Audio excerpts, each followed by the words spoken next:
Hello dear students, welcome back to my channel physics SPC. Gravitation का एक question. A particle of mass m is situated at the center of the spherical shell of same mass and radius a. The gravitational potential at a point it's situated at a by 2 distance from the center will be। सबसे पहले एक figure बनाते हैं कि एक spherical cell बनाते हैं। ये एक आपका स्पेरिकल सेल है, स्पेरिकल सेल बना लिया। ये स्पेरिकल सेल है, दैट मीन्स हॉलो स्फीयर है, सेम मास है। एक पार्टिकल इसके सेंटर प्लेस्ड है, ये तो पार्टिकल है, ये आपका पॉइंट मास हो गया एक तरह से।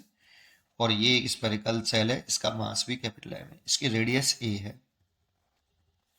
सेंटर से a/2 डिस्टेंस पर एक पॉइंट है P। इस वाले पॉइंट पर पोटेंशियल पूछ रहा है नेट।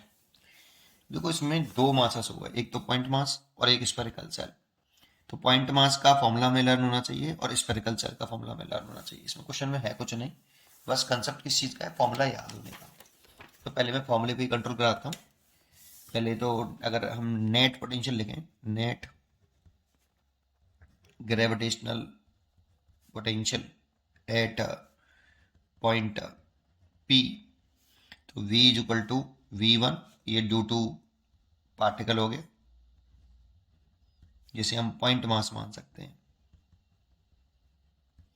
और प्लस ये V2, ये ड्यू टू स्पेरिकल सेल हो गया। ये क्योंकि ये स्केलर क्वांटिटी है इसीलिए इसे सिंपली ऐड कर सकते हैं। बस अब आपको पॉइंट मास का फॉर्मूला और ड्यू टू स्पेरिकल सेल के लिए फॉर्मूला याद होना चाहिए, जो मैं अलग से बता देता हूँ यहाँ।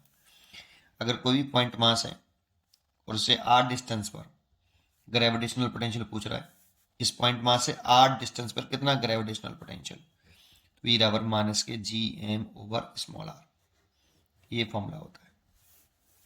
ये पॉइंट मास लिख लो और इस मास पार्टिकल से पार्टिकल पर पी पॉइंट पर निकलवा रहा है तो वहां तक की डिस्टेंस लिख लो। एक फॉर्मूला तो ये है। दूसरा है स्पेरिकल सेल का। स्पेरिकल सेल मतलब हॉलो स्फीयर, सॉलिड स्फीयर नहीं बेटा, सॉलिड स्फीयर के अलग फॉर्मूले होते हैं। हम यहाँ हॉलो स्फीयर की बात कर रहे हैं, ठीक है। अगर सॉलिड स्फीयर होगा तो उसके फॉर्मूले अलग होंगे। इसका मास एम है, अगर इसकी रेडियस कैपिटल आर मान लें, ठीक है, तो 3 पॉइंटों पर निकलवाते हैं। एक आउटसाइड, सेंटर से डिस्टेंस ना आते हैं हमेशा, स्मॉल आर कहाँ से होगी, सेंटर से। सेंटर से जिस पॉइंट पर पोटेंशियल कैलकुलेट कर रहे हो वहां तक डिस्टेंस है स्मॉल आर, ठीक है। जैसे आउटसाइड निकाल लें हम, आउटसाइड पोटेंशियल होता है V बराबर माइनस के Gm/स्मॉल आर। स्मॉल आर हमेशा सेंटर से लेंगे और सेंटर से उस पॉइंट तक की डिस्टेंस लेंगे जिस पॉइंट पर ग्रेविटेशनल पोटेंशियल कैलकुलेट करना है। यहाँ पे स्मॉल आर कैपिटल आर से बड़ा है। देखो अगर हम दोबारा से एक होल स्क्वायर बना लें, ये इसका मास कैपिटल एम है, रेडियस कैपिटल आर है, और सरफेस पे पूछें कि सरफेस पे कितना, और सेंटर से सरफेस तक की डिस्टेंस स्मॉल आर मान ली। अब देखो सेंटर से सरफेस तक की मानिए, स्मॉल आर हमेशा सेंटर से लेंगे, कैपिटल आर के बराबर हो गया। इस जगह पे होगा माइनस के Gm/कैपिटल आर। डिस्टेंस पे ध्यान दो कि कौन सी डिस्टेंस हमें पुट करनी है। और अंदर निकालेंगे, ये सेंटर है, इसकी रेडियस कैपिटल आर है, और इस वाले पॉइंट पे निकालना है, ये पॉइंट इनसाइड है स्मॉल आर। तो इनसाइड की अगर हम बात करते हैं तो small R less than capital R, है ना। सेंटर से डिस्टेंस लिखी है, तो इनसाइड जो होता है वी इनसाइड, ये कांस्टेंट रहता है और किसके बराबर होता है, सरफेस के बराबर होता है। जितना सरफेस पर पोटेंशियल होगा उतना ही इनसाइड एवरी पॉइंट पर होगा। तो सरफेस पे कितना बेटा, ये माइनस के Gm/कैपिटल आर। ये सेंटर पे भी इतना ही होगा बेटा, इनसाइड किसी भी पॉइंट पर इतना ही रहेगा, कांस्टेंट रहता है। कौन से वाला लिखते हैं, सरफेस वाला। तो तुमने ध्यान दिया यहाँ पर डिस्टेंस कौन से लिख रहे हैं हम, रेडियस लिख रहे हैं बेटा, ये डिस्टेंस नहीं लिख रहे, इसी पे ध्यान देना है। ये हॉलो स्फीयर के लिए फॉर्मूले हैं।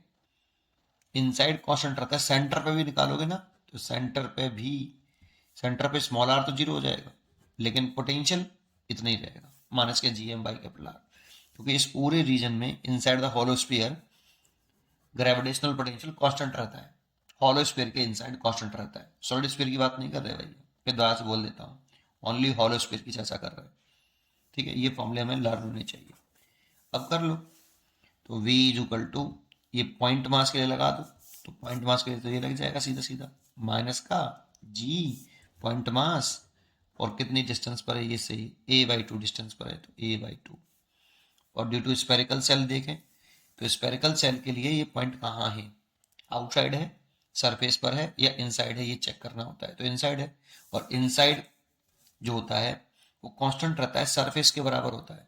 तो हॉलो स्फीयर के सरफेस पे पोटेंशियल निकाल लो, तो माइनस के जी कैपिटल एम, सरफेस पे निकालना है तो a/2 नहीं आएगा बेटा, यहाँ इनसाइड निकालते हैं तो सरफेस के बराबर होता है, बस इतना ध्यान रखना है। हो गया क्वेश्चन खत्म, सॉल्व कर लो। माइनस का जी एम, ये 2 ऊपर पहुंच जाएगा, 2 GM/a माइनस का GM/a, ए एलसीएम ले लेंगे तो माइनस के 3 GM हो जाएगा, ये भी आ गया, ये इसका आंसर हो गया। चलिए इसका आंसर हो गया 3 GM/a। पढ़ते रहिए और खुश रहिए, थैंक यू।